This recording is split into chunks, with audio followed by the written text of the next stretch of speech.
Good morning बच्चों।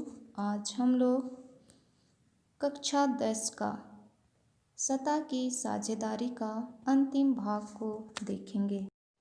राजनीतिक सतह का बंटवारा नहीं किया जा सकता, इसी धारणा के विरुद्ध सतह की साझेदारी का विचार सामने आया था। लंबे समय से यही मान्यता चली आ रही थी कि सरकार की सारी शक्तियां एक व्यक्ति या किसी खास स्थान पर रहने वाले व्यक्ति समूह के हाथ में रहनी चाहिए। सत्ता की साझेदारी के रूपों को देखेंगे।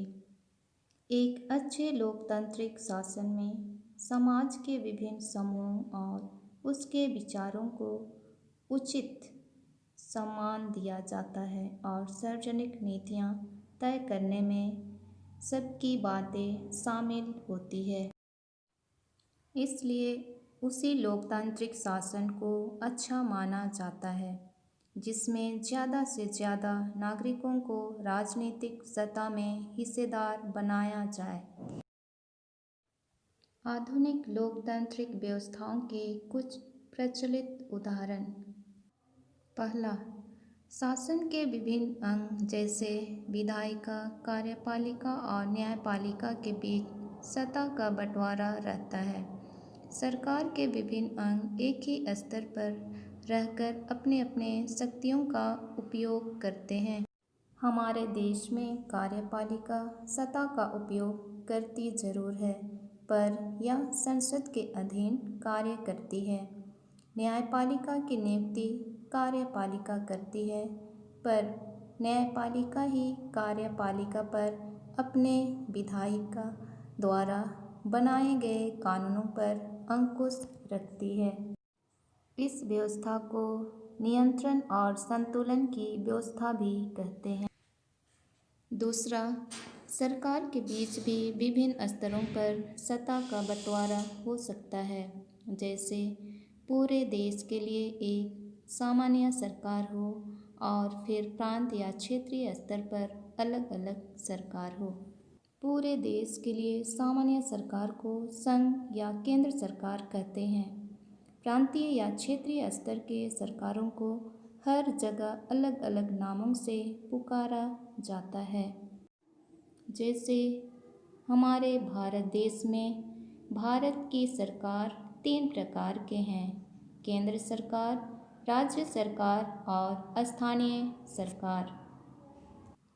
स्थानीय सरकार को 2 भागों में बांटा गया है: ग्रामीण स्तर पर पंचायत और शहरी स्तर पर नगर पालिका।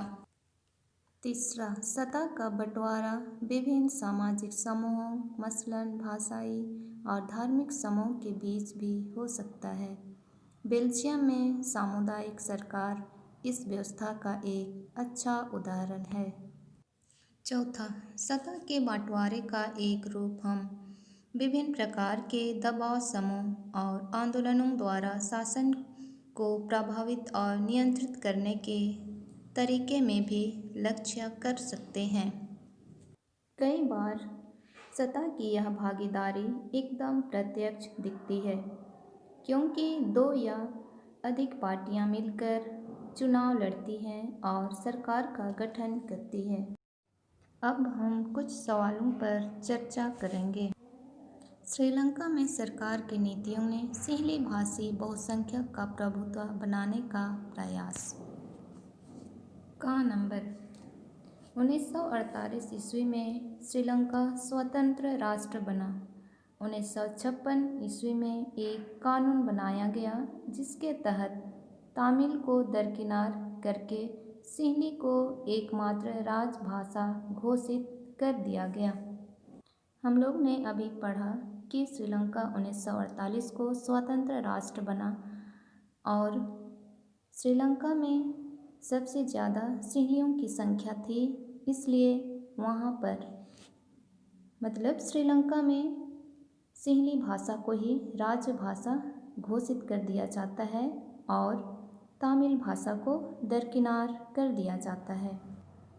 खा नंबर विश्वविद्यालय एवं सरकारी नौकरियों ने सिंहलियों को प्राथमिकता देने की नीति भी अपनाएं।